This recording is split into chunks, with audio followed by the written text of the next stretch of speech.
વાત કરીએ અમદાવાદની તો ભારે વરસાદને લઈને આગાહી જે કરવામાં આવી છે, તંત્ર એલર્ટ બન્યો છે। અમદાવાદના તમામ તાલુકાઓમાં અધિકારીઓને સોંપાઈ જવાબદારી, જરૂર પડે ત્યાં સ્થળાંતરની કામગીરી કરવા માટે પણ સૂચન કરાયું।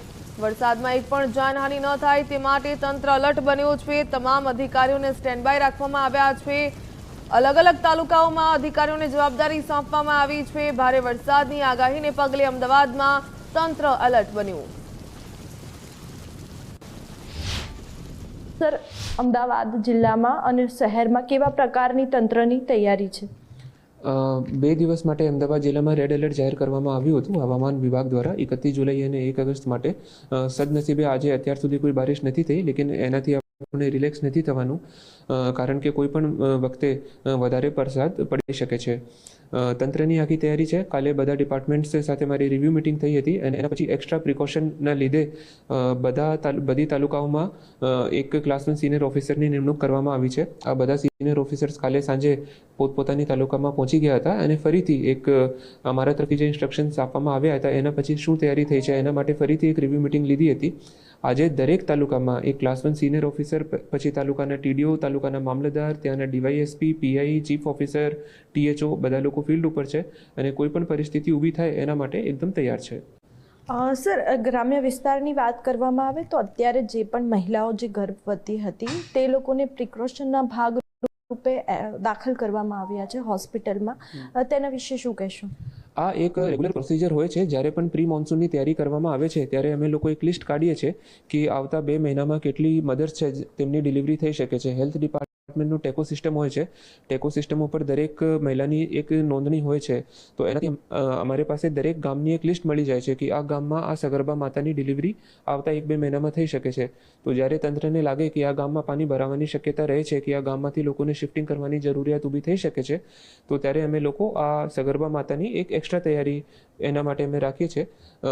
છેલ્લા અઠવાડિયામાં જે વધારે વરસાદ થઈ હતી એમાં પણ તંત્ર તરફથી 50થી વધુ સગર્ભા માતાઓને તકેદારીના ભાગરૂપે એ લોકોને શિફ્ટિંગ કરવામાં આવ્યા હતા અને એવી સગર્ભા માતા પણ હતી જે ગામમાં કોઈ પાણી ભરાયેલ નથી હતું, લેકિન છતાં પણ એમને એક એક્સ્ટ્રા પ્રિકોશનના ભાગરૂપે એમની સારવાર આપવામાં આવી હતી અને 5-6 બાળકોની ડિલિવરી પણ થઈ હતી અને અત્યારે બધા લોકો સારા છે। સર, ફોગિંગની કામગીરી પણ ચાલુ કરવામાં આવી છે ગ્રામ્ય વિસ્તારમાં, તેના વિશે શું કહેશો? ફક્ત ગ્રામ્ય વિસ્તારમાં નથી, ગ્રામ્ય અને શહેરી વિસ્તાર બધા વિસ્તારમાં આપણી પાસે જો નગરપાલિકાઓ છે અને ગ્રામ્ય વિસ્તાર છે, બધા વિસ્તારમાં જ્યારે વરસાદ પતી જાય છે પછી ક્લિનિંગની કામગીરી કરવામાં આવે છે અને કોઈ રોગચાળો ન ફેલે એના માટે ક્લોરિનેશનની કામગીરી, ફોગિંગની કામગીરી કરવામાં આવે છે।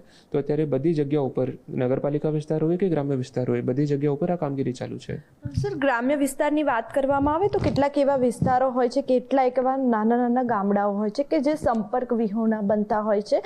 જો આવી પરિસ્થિતિ આવશે તો તેમને ફૂડ પેકેટથી લઈને કેવા પ્રકારની તૈયારીઓ છે? બધું તૈયારી છે તંત્રની। દાખલા તરીકે દરેક તાલુકામાં એવી એનજીઓની લિસ્ટ તંત્ર પાસે છે અને બધા એનજીઓ સાથે તંત્ર સંપર્કમાં છે।